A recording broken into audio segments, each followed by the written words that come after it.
Olwaleero ab'ekibiina ekirwanirira eddembe lyabankubakyeyo ki Migrant Workers Voice basinkanya abakulu mu Minisitule y'ekikula ky'abantu okubanjulira ensonga ez'enjawulo ezisoomooza bankubakyeyo.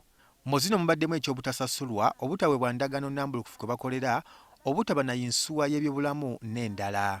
Nabikolo Christine yakomawo nga alina kidney failure ate nga yagifunira ku byeyalya ewa mukama we. Kati avunda teri asasula bbiiro ye. So twagala okubanga tukubiriza government recognizing new insurance eno ne bannaffe abafudde wakiri wabeewo package nga Philippine omuntu bw'afa babawo sente zibawaayo family neebudaabudibwa.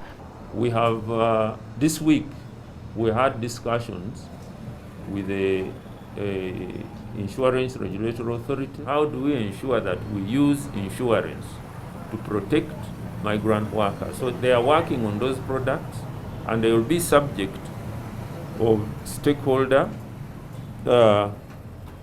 consultation. Martin Wandera avunaanyizibwa ku mbeera z'abakozi mu Minisitule y'ekikula ky'abantu agamba nti kati balina enteekateeka okuteeka obuuma mu paasipooti z'abankubakyeyo okusobola okubalondoola obulungi.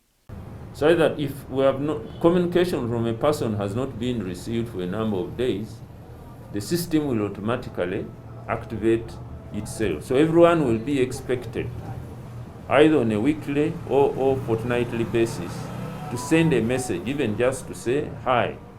Tukitegedde nga bwe waliwo n'akakiiko k'abantu abakwatibwako ensonga z'abankubakyeyo akassibwawo gavumenti okusobola okulaba ng'eddembe ly'abankubakyeyo terityoboolwa.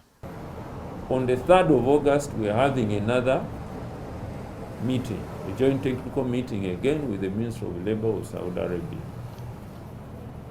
to follow up on the issues that we agreed. That clearly demonstrates that there is goodwill on both sides. Bankubakyeyo bangi bazze beemulugunya ku ngeri gye bayisibwamu nga bali ku kyeyo nga n'abamu baluguzeemu obulamu. Raymond Tamale, NTV ku ssaawa emu.